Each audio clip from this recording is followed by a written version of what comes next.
Olá! O setor de sorvetes no Brasil movimenta anualmente em torno de 13 bilhões de reais, sendo que o consumo per capita de sorvete no país é de 5,5 litros por ano.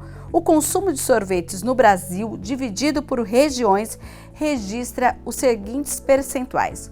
No Sudeste, 52%, Nordeste, 19%, no Sul, 15%, Centro-Oeste, 9% e no norte do país 5%. E olha só, atualmente o país contabiliza a existência de 10 mil empresas ligadas à comercialização e à produção de sorvetes e gelatos, com a geração de 100 mil empregos diretos e 200 mil empregos indiretos.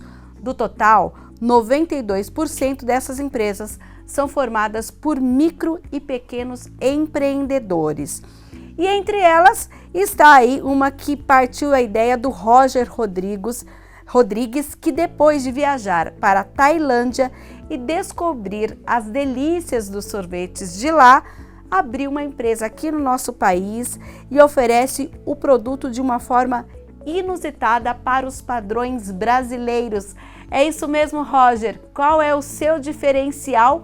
E conta um pouco dessa experiência que você teve lá na Tailândia e trouxe aí em 2017 para o Brasil. Boa tarde, pessoal. Meu nome é Roger. É exatamente isso. Eu fui para a Tailândia de férias, tirar férias lá, e isso já fazem aí mais de 3 anos. Estava passeando e ouvi um barulho, de metal batendo com metal. Me aproximei, despertou a curiosidade, cheguei para dar uma olhada e eu vi que eles estavam preparando o sorvete na hora, E aquilo me gerou uma curiosidade para experimentar e tudo mais. Experimentei, gostei muito do sabor, diferenciado, porque as frutas frescas eram feitas ali na hora, junto com o sorvete. E logo tive a ideia de trazer o Brasil, o método de fazer o sorvete tailandês numa chapa fria e trazer para o Brasil. Não tinha aqui ainda, aquele tipo de sorvete. Então foi dificultoso, tive que de lá mesmo já começar a ir atrás de máquinas, métodos e entender como que aquilo lá acontecia numa chapa gelada, Então de lá mesmo já comprei uma máquina, cheguei aqui, comecei a fazer testes e deu certo, assim, só que eu tive que dar uma brasileirada no sabor, Não dava para ser os mesmos sabores tailandeses aplicados no Brasil. Então aqui eu fui atrás de outros tipos de misturas, por exemplo, Nutella, o morango, a cobertura do morango, o leite condensado, e aí eu fui para fazer esse tipo de combinação que caísse no gosto dos brasileiros, Então esse método de fazer o sorvete é realmente tailandês, sorvete na chapa, mas com os sabores abrasileirados. E a dificuldade toda foi trazer esse processo, Porque hoje, dentro de um quiosque é muito pequeno, São 7 metros quadrados, e aí rola praticamente uma pequena fábrica de sorvetes. É feito na hora, então? E isso é feito na hora, uma base líquida que nós colocamos na chapa junto com os ingredientes, que é o sabor que o cliente escolher. E ali na hora, na frente do cliente, acaba acontecendo a magia de fazer o sorvete em formas de rolinho, Então, é muito difícil fazer esse processo todo dentro de um quiosque do shopping. Então, foi aí que eu tinha uma experiência, que eu trabalhei na engenharia de uma fábrica, fui já para alguns outros países buscar métodos de manufatura de algumas coisas, trazia para o Brasil e apliquei na minha empresa, apliquei aí no sorvete. Então, eu peguei o método de se fazer sorvete fora e trouxe para cá, implementamos isso e hoje, então, são pequenas fábricas de sorvete espalhadas já hoje são 21 unidades que nós temos, espalhadas por 21 shoppings do Brasil. Quando você fala nessas 21 unidades, são franquias, são todas da sua rede? Como funciona esse modelo de negócio? Sim, são franquias. Quando eu vi aquele modelo de negócio, na minha cabeça já veio um modelo de negócio, quando eu trouxe para o Brasil, eu falei, bom, isso aqui eu preciso fazer franquia disso, Eu preciso levar o sorvete de rolinho para todos os cantos do Brasil. E foi aí que deu a ideia. No começo eu já vim desenhando, desde o começo eu vim desenhando para isso mesmo. A base mesmo, que eu acabei de falar, que é uma base líquida que a gente faz, coloca na frente do cliente. Hoje, quando a gente manda para os franqueados, é pó. então não é perecível, né? Então, desde o começo eu já vim pensando em fazer franquia. Hoje eu mando uma base para o Nordeste, ela vai durar 2 anos, porque chegar lá em pó, ela só se torna perecível quando eu adiciono leite, mas o leite ele só é adicionado no dia que vai fazer o sorvete lá na unidade do franqueado, né? Então, sim, nós temos aí hoje 21 unidades franqueadas, tá? Temos em Campinas, São Paulo, Rio, já com plano de expansão bem bacana aí para esse ano ainda, graças a Deus. Então, sim, respondendo a sua pergunta, são 21 franquias espalhadas pelo Brasil. Agora eu vou voltar um pouquinho, Roger. Essa ideia surgiu lá na Tailândia, em uma viagem, tudo. Mas antes o Roger já era empreendedor ou não? Ele tinha uma outra história. Me fala um pouquinho dessa sua história pessoal com essa pegada do empreendedorismo. Eu acabei introduzindo um pouquinho aqui, né? Mas sim, eu não era empreendedor, tá? Não fiz faculdade disso, eu trabalhava na engenharia de uma fábrica de iPads, uma fábrica de eletrônicos. Então, eu sabia fazer aquilo, era engenharia, né? Eu ensinava as pessoas a montar o iPad, no caso, desenvolvia novos processos para isso. Fui para a China buscar o processo do iPad algumas vezes. Então, eu não era empreendedor, acabou que teve aí esse insight nessa viagem da Tailândia, e eu me perguntei o porquê não, né? Falei, poxa, se muita gente consegue, por que eu não vou conseguir também? Claro, fui atrás de cursos, fiz pós-graduação em gestão de projetos, né, para entender como se aplicava um projeto e tudo mais. Então, eu trabalhava na engenharia de uma empresa, fiz faculdade, nada voltado para o empreendedorismo, mas aí a vida acabou me trazendo para esse lado do empreendedorismo e graças a Deus está dando certo. Nesse período que você teve a ideia e que você disse, olha, eu vou comprar essa primeira máquina, vou levar para o Brasil para fazer os testes, você contou que fez cursos, etc. Quanto foi esse período de maturação até a sua empresa nascer? 6 meses. Bem rápido, considerado, né? Muito rápido. Eu sou muito da ideia de que se você tem uma ideia, não pode demorar muito, né? Porque se eu demorasse, poderia alguma outra pessoa ter a mesma idade que eu ia colocar. Então, e como o mundo está mudando muito rápido, a gente é a prova disso hoje, né? Então, a minha ideia sempre se eu tiver algum insight, eu preciso colocar isso para funcionar o quanto antes possível. Isso, eu tô trazendo comigo até hoje. Por exemplo, eu tive a ideia de ter um sorvete do unicórnio, né? Que aí eu vou colocar um marshmallow em cima, tal. Isso não pode demorar muito para ser implementado. A identidade visual do nosso quiosque mesmo, ela acabou de ser toda reformulada, né? Então eu não posso demorar muito para implementar as coisas, né? Porque senão acaba passando o tempo, acaba sendo velho já, né? Foi assim com o sorvete. Então eu tive que ser muito rápido, noite sem dormir, pesquisando mesmo, fazendo, indo atrás, para até aí eu implementar a primeira loja. Então eu vi na Tailândia em fevereiro de 2017 e implementei isso em agosto de 2017. 15 de agosto de 2017, o primeiro quiosque foi inaugurado em Indaiatuba. Sim. Você é aqui do interior de São Paulo?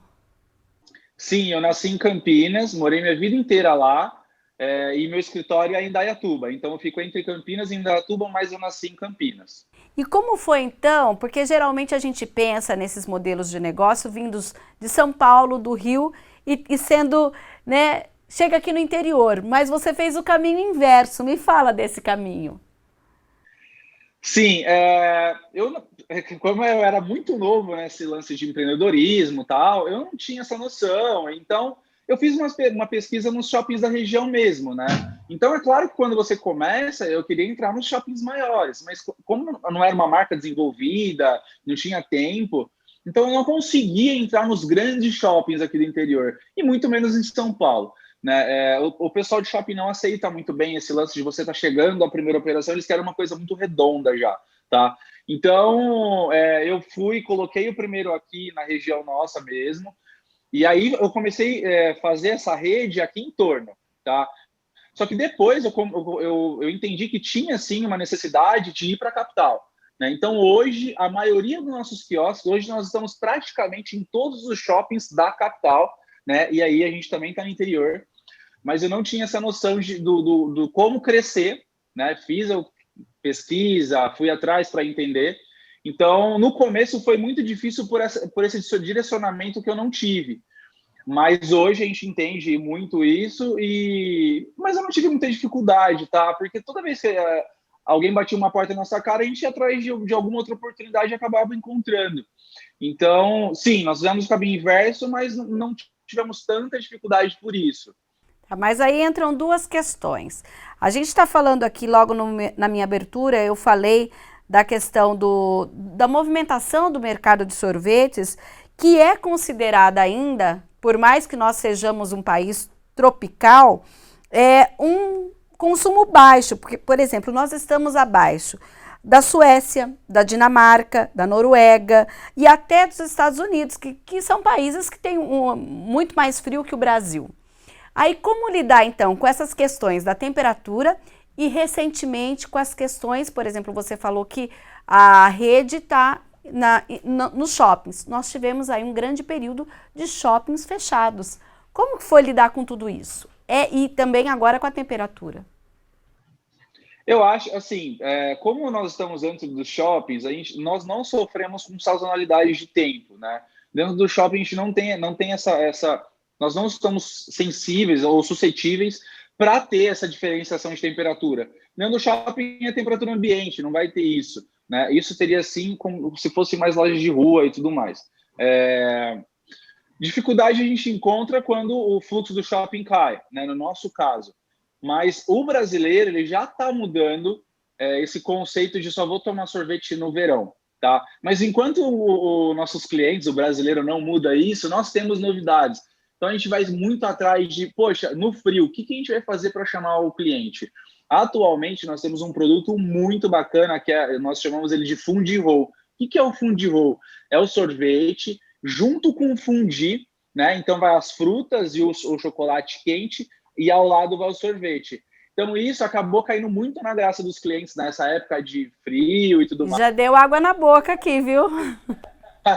Não, nossa, é maravilhoso. O pessoal adora, assim, porque imagina, você combina o fondue com sorvete e é o chocolate derretido mesmo, o chocolate ao leite com morango e o sorvete ao lado para dar aquele equilibrado, e equilibra muito bem os dois.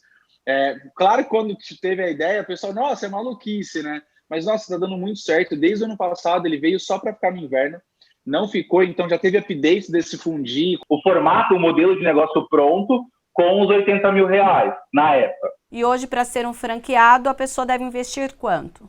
Hoje, para ser um franqueado, a pessoa ela precisa investir R$110 mil.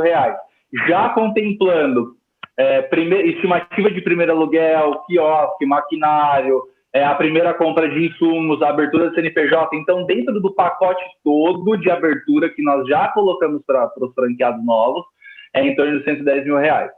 Tá. E você pode dizer que já teve, então, o retorno do seu investimento lá de 2017. Já, graças a Deus, eu já tive já alguns anos atrás. E aí, hoje, o que eu faço com o dinheiro? Eu reinvisto na própria rede, né? Como a Gira tem um fluxo bacana, a gente conseguiu não cobrar os royalties na pandemia, conseguimos atuar juntamente com os franqueados, que a gente realmente pega esse dinheiro que acaba sobrando e reinveste na franquia mesmo. Tá certo, então. Agradeço a sua participação, tá bem? E até uma próxima oportunidade. Muito obrigado pela oportunidade de vocês. Tenham uma ótima tarde. Muito obrigado. Tá certo? E o Ser Empreendedor vai para um breve intervalo e volta já já contando mais uma história de empreendedorismo e superação.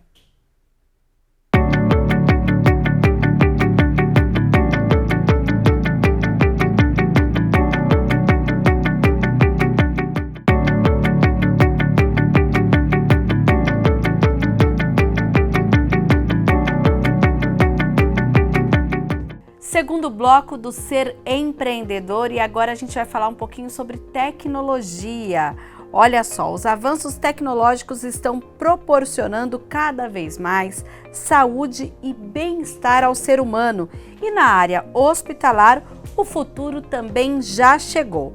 Tecnologias de realidade aumentada, 5G, assistência de voz, otimização dos serviços no hospital vai permitir cada vez mais uma qualidade no atendimento ao paciente e também quando se fala na gestão hospitalar, a tecnologia é uma parceira. Pensando neste público, uma startup oferece uma plataforma para a gestão de escalas e plantões. Um dos empreendedores é aqui de Campinas, é o Rodrigo Granja, formado pela PUC Campinas e que já empreende em outras empresas e que, junto com o Dr. Alexandre Andreoli, que é intensivista e administrador hospitalar, está à frente do negócio, e é o Rodrigo com quem a gente conversa a partir de agora. Seja bem-vindo, Rodrigo. Obrigado, Mirna. Obrigado. Me fala um pouquinho sobre essa questão de gerenciar através de uma plataforma.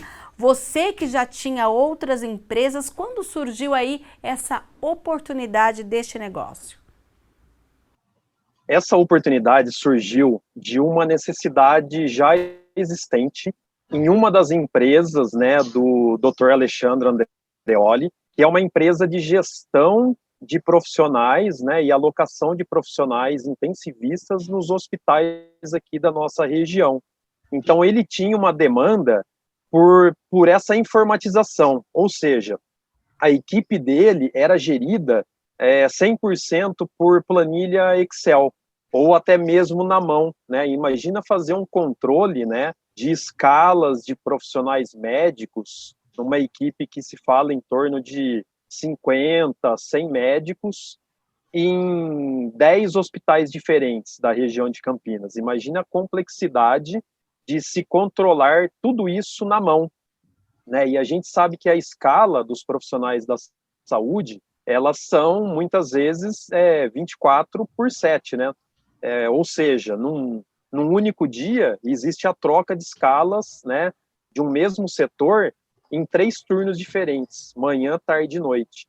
Então, o que nós fizemos? Nós tivemos a oportunidade de conhecer o Dr. Alexandre, né?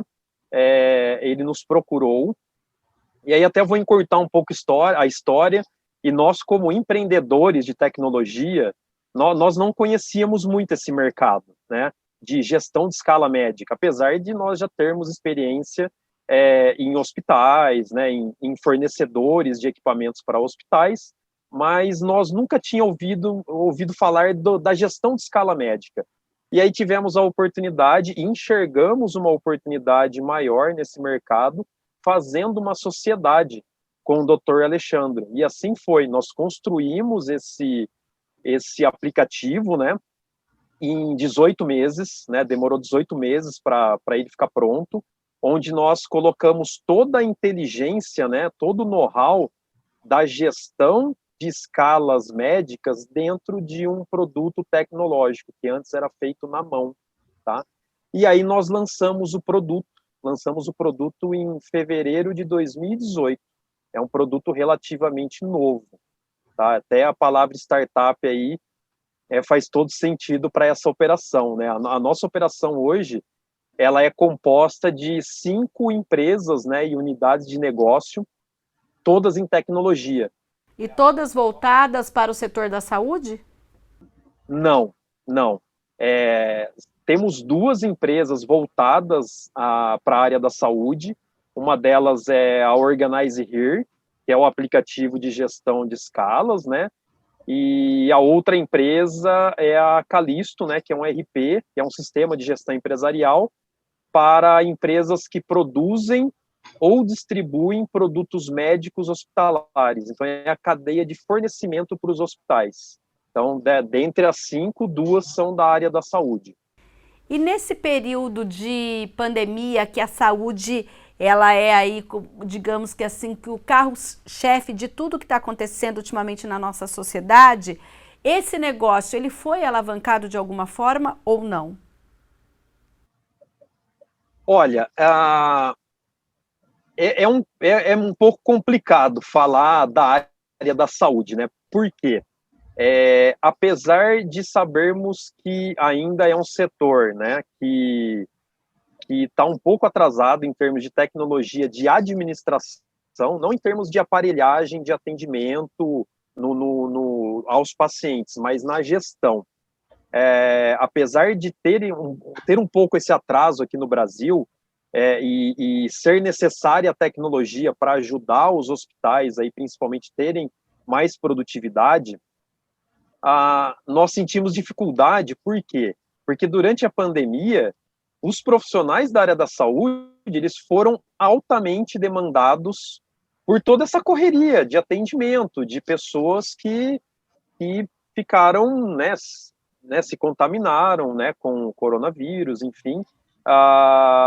Mas, mesmo assim, nós avançamos, né? Nós avançamos com relação à venda da nossa solução, né? Onde a gestão de uma escala de maneira eficiente, ela pode salvar vidas, né? Porque um controle manual é muito complicado de se fazer, mas assim, nós avançamos, mas não tanto como um setor que todo mundo sabe que tá bombando, né? Falando aí a palavra da moda, né? Que é o setor de logística, de entregas, né? Esse setor, por exemplo, ele avançou, né, em 6 meses de pandemia, ele avançou o que era planejado para ter avançado em 6 anos. Olha que loucura. Mas o hospital, né, a área da saúde, ela tem essa problemática, mas porque os profissionais são demandados para colocar todos os seus esforços para salvar vidas. Para as questões técnicas, né, e não para as questões administrativas. Exatamente. Então, o administrativo ele fica para uma segunda etapa, né? Olha, eu escutei de várias instituições, puxa, vamos esperar dar uma acalmada, porque nós estamos numa correria com todos os profissionais tendo que ajudar nesse momento de pandemia, e muitos deixaram para uma segunda etapa, né? Mas a necessidade existe, né? Existe, e um produto tecnológico ajuda muito mesmo. Aqueles que já utilizam essa plataforma para administrar a gestão aí da escala, etc., eles já trouxeram um feedback para vocês que durante essa pandemia, essa plataforma ela foi essencial nessa organização? Sim, nós temos, não sei se eu posso citar nomes, posso citar alguns Pode. nomes importantes aí na nossa região. A Uniodonto usa o nosso produto, já foi acho que o nosso primeiro cliente, um dos primeiros clientes. A gente no começo nem imaginava que a Uniodonto poderia usar, né? Porque a gente estava pensando muito em hospital, e a Uniodonto tem uma escala, né? Ela tem os cooperados, né?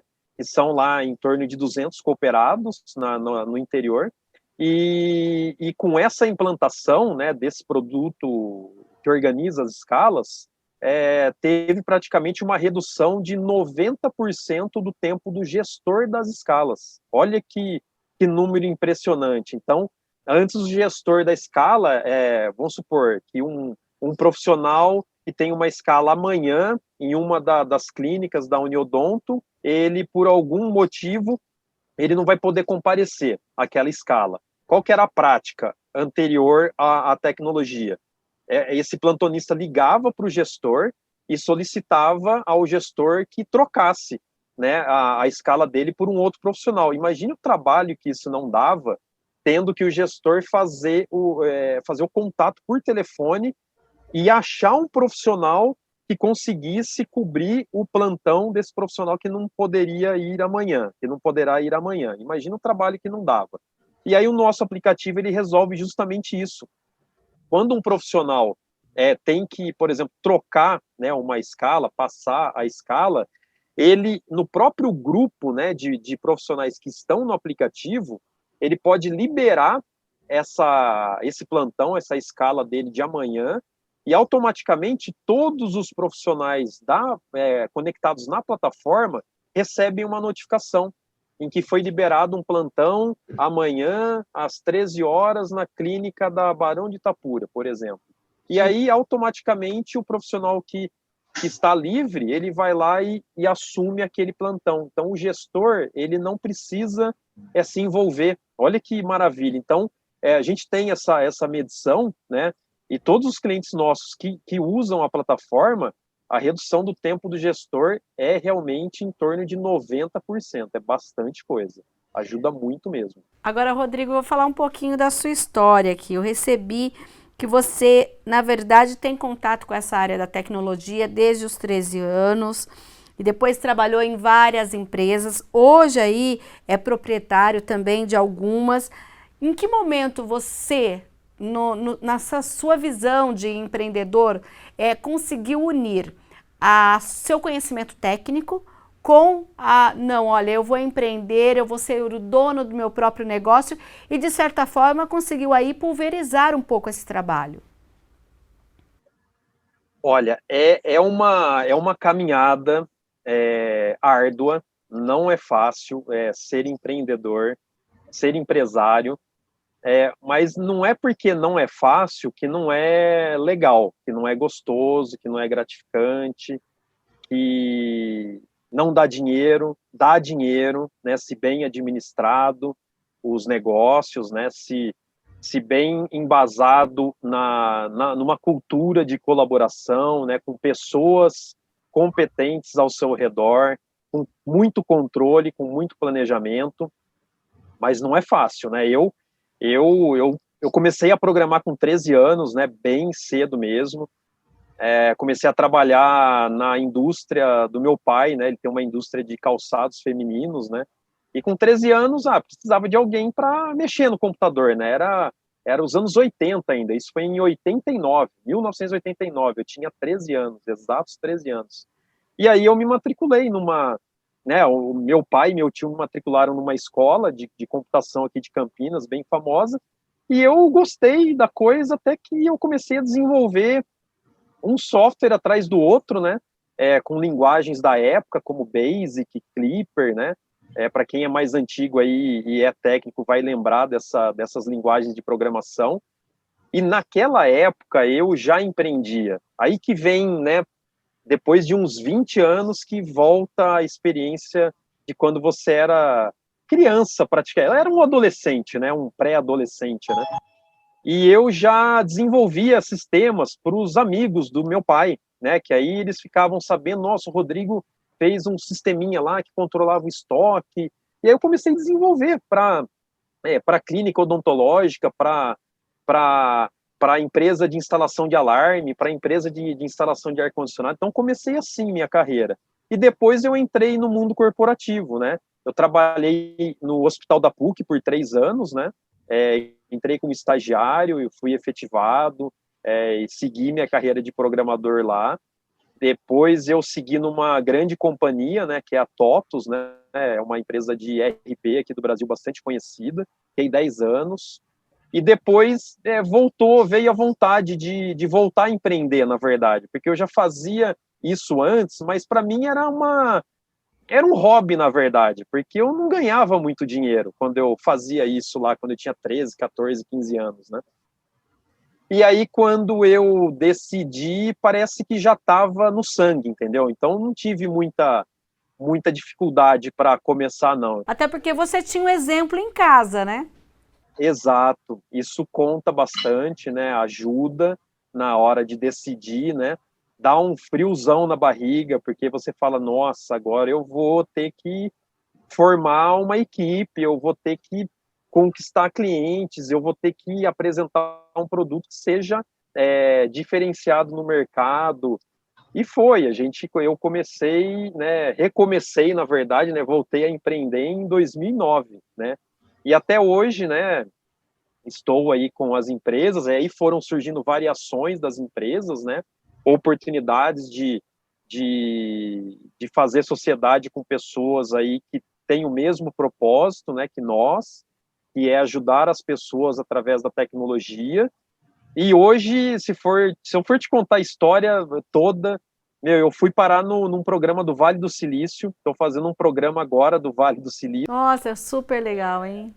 E, nossa, eu estou apanhando no bom sentido, né, porque é uma metodologia que é ágil, né, que eles usam lá nos Estados Unidos há algum tempo já, e eu entrei agora em agosto, né? Tô revivendo toda a minha época de aprendizado de coisas novas, né?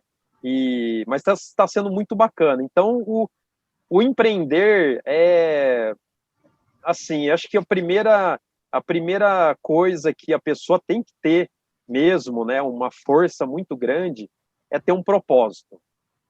Porque se não tiver um propósito de, poxa, eu quero ajudar, que nem o meu, por exemplo. O meu é ajudar as pessoas através da tecnologia. Seja o que for, né? Seja o que for, mas usando tecnologia. A tecnologia é o meio, né? Que vai impactar as pessoas de uma maneira positiva. Tendo um propósito, tudo fica mais fácil, porque é uma coisa que você acredita, que ninguém pode tirar de você, né? É uma força maior, né? Que você tem uma fé de que aquilo vai dar certo um dia, mas não é nada fácil, tá? Vou voltar, não é nada fácil, porque não é mesmo. Mas não é impossível. Mas não é possível, e para quem quer empreender, basta um propósito e basta a coragem de dar o primeiro passo.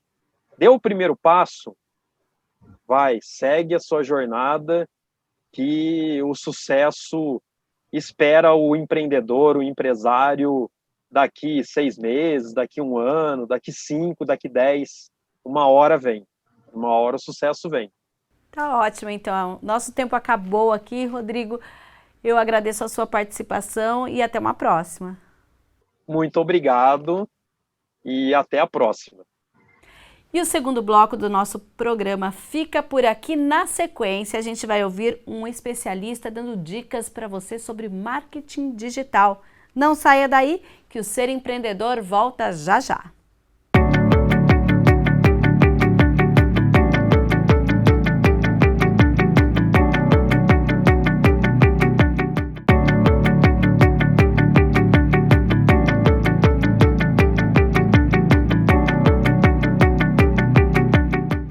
Último bloco do Ser Empreendedor de hoje, é hora de conversar com um especialista. E o nosso convidado hoje é o coordenador do Comitê de Microfranquias da Associação Brasileira de Franchising, MBA em Gestão Estratégica de Negócios, Vendas e Marketing Digital, e também CEO da Guia-se, que é uma rede de franquias de marketing digital. Nós estamos falando do José Rubens Oliva. Bem-vindo, José Rubens. E parece-me que você tem aí algumas dicas para falar sobre as empresas que entraram na crise durante a pandemia da Covid-19 e que é possível sair dessa crise e ainda melhor do que estava antes. É isso mesmo? Não, com certeza. Mina, primeiro eu quero agradecer esse convite. Para mim é uma honra poder participar do programa Ser Empreendedor. Eu que sou aqui de Indaiatuba, perto de Campinas, eu acho que tem tudo a ver. E sim, é possível sair dessa crise melhor do que a gente entrou. A Guia-se hoje é uma rede de franquias, como você disse. Hoje nós temos mais de 140 unidades, tanto aqui no Brasil, Portugal, Estados Unidos. E essa eu posso dizer que foi a crise mais aguda que a gente passou em 23 anos. 23 anos de mercado é bastante coisa, né? E com muito orgulho, acho que todo mundo que está tocando seus negócios, que sobreviveu a essa crise, tem que sempre ter muito orgulho por ter passado uma das crises mais agudas aí do último século, né? Sem dúvida nenhuma. Que chegou de uma hora para outra e levou. E, enfim, tem bastante coisa aqui para a gente poder falar. Isso, então tem uma receita ou não existe essa receita? Olha, tem uma receita. Acho que a receita primeiro passou por você enxergar aquilo que estava acontecendo de fato, né? Então, Mina, quando aconteceu o lockdown, nós estávamos programados para ter um treinamento presencial logo na semana seguinte. Então, primeiro a gente teve que respirar, saber o que a gente ia fazer no operacional e transformamos esse treinamento presencial no treinamento online. Olha que são 8 dias contínuos, enfim, foi um desafio muito grande. O segundo desafio foi analisar o caixa para manter a empresa viva até que o mercado desse sinal de recuperação. E, sim, eu tenho que agradecer muito o fato de ter uma equipe de colaboradores muito unida. Os nossos franqueados também se uniram ainda mais. E aí a gente conseguiu, através de várias reuniões, manter a motivação, enxergando novas soluções e buscando ajudar outras empresas, principalmente os nossos clientes, né? Porque como a gente trabalha muito com receita recorrente de clientes, a gente teve naquela semana que deu lockdown, semana do dia 17, se eu não me engano, de março, Foi uma enxurrada de cancelamento. E o nosso sentimento foi, por dinheiro, a gente não vai cancelar. Só se for por outra coisa. Mas você está com medo do caixa? Fica tranquilo, a gente vai continuar trabalhando. Então, a gente revisou muito o nosso modelo de negócio, e isso que eu acho que talvez é a principal lição e o principal motivo para você sair mais forte dessa pandemia. O fato de que todo mundo teve um tempo para parar, analisar seu modelo de negócio, se adaptar e direcionar para aquilo que você queria. Talvez nunca na história aconteceu uma mudança de consumo tão drástica assim. Agora, José Rubens, quando a gente fala, por exemplo, da sua empresa, marketing digital, né? E esse é o momento em que o digital passou a ser o essencial na vida de grande parte das pessoas. Mas que dica você daria, por exemplo, para quem tem outro tipo de negócio e viu, de repente, esse negócio teve que fechar as portas? Como então sair dessa crise e dizer, olha, eu quero retomar as atividades, ou então eu parei, eu dispensei colaboradores, agora eu preciso retomar? O que você diria? Não, o que você citou é bem interessante, né? O nosso negócio sofreu, mas retomou, porém, Mina, nosso cliente é esse que fechou a porta aí. O nosso cliente é esse que não pôde trabalhar, que precisou demitir os colaboradores dele. Muitos deles falam assim, não, como que eu vou continuar pagando marketing digital se eu estou demitindo meus colaboradores? Mas o que aconteceu? Muitas oportunidades surgiram nos negócios online mesmo, né? Então, as empresas, muita loja de roupa continuou vendendo através do WhatsApp, muita loja, muito restaurante começou a vender através do iFood, que às vezes a pessoa está empurrando com a barriga durante muito tempo e, de repente, vem a pandemia e uma semana ele já está no iFood, já começa a vender, já começa a religar o fogão. Nós temos um grande cliente, uma grande rede de franquias que são com mais de 300 unidades, só de uma das marcas, e nós atuamos muito fortemente no treinamento dos próprios lojistas, dos próprios donos de restaurantes, para poderem ir para o iFood de uma maneira melhor. Então, a grande oportunidade também foi o aprendizado do mercado online. Eu acho que muita gente que não acreditava no online, de repente, viu sua porta fechada e se viu completamente dependente disso. Ou eu vou fazer, ou eu vou morrer. E aí foi essa mudança. Muita gente se adaptou, muita gente mudou o seu modelo de fornecimento de produtos e serviços para um modelo mais online, muitas vezes para um modelo melhor. Olha só que interessante, às vezes muda para um modelo melhor, que estava entucada, a pessoa não dava prioridade. A pessoa nem via essa possibilidade, então, né? Muitas empresas nem falavam, não, minha portinha está aberta, não penso nem internet. Exatamente isso, né?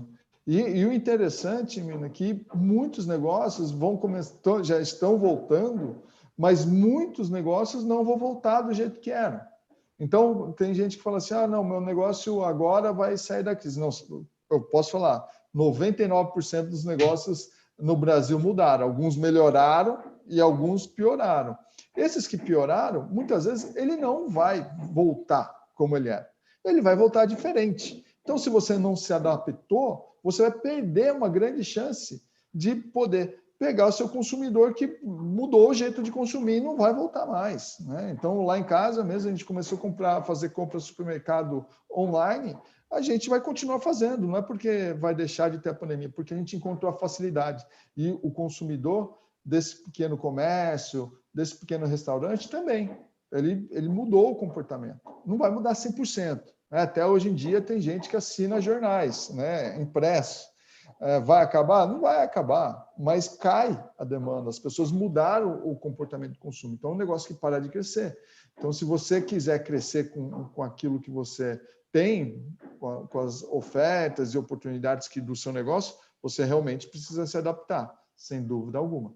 Agora, essa mudança de paradigma desse empresário, desse empreendedor, que lição que você acha que dá para a gente tirar daqui para frente quando se pensa em gerir um negócio? Sim. Eu costumo falar de uma maneira muito clara, né? Para a gente, eu tenho um livro escrito, esse aqui é o meu livro, não sei se chama Checklist Minha Franquia, onde eu ajudo pessoas a comprarem uma franquia de uma maneira mais responsável, né? Ou investir em um negócio de uma maneira mais responsável. E eu costumo dizer o seguinte, que até antes da pandemia, o que você precisava? Você precisava ter um empreendedor que tinha competência em comercial, que tinha competência em gestão financeira e contábil, tinha que ter gestão de pessoas, precisava ter gestão de estoque, precisa ter conhecimento operacional, obviamente, do que o negócio faz. Então, pelo menos 5. Agora você tem uma outra competência, que é a de marketing digital. Não tem possibilidade de um empreendedor dar certo sem conhecer o mínimo de marketing digital. Não quer dizer que ele vai lá e vai fazer os posts, vai construir o conteúdo, ele vai construir o site dele. Para isso, eu recomendo que, se ele puder, contratar um profissional para poder fazer isso para ele. Mas ele tem que saber, porque se ele não souber uma competência de marketing digital, ele vai simplesmente ficar à mercê de situações onde ele vai acontecer igual a essa. Então, você vê, por exemplo, uma grande empresa que se preparou, que parece que tudo que ela fez até hoje foi feito exatamente para a pandemia, que é a Magazine Luiza. Ela não pensou no digital agora. Ela vem anos trabalhando no digital. A empresa de e-commerce no Brasil, que nem a Amazon derrubou. Para finalizar, vou aproveitar a sua participação conosco. Você que é o coordenador do Comitê de Microfranquias da Associação Brasileira de Franchising.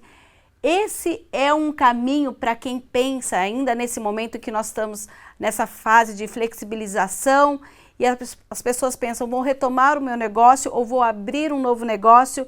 O franchising é um caminho?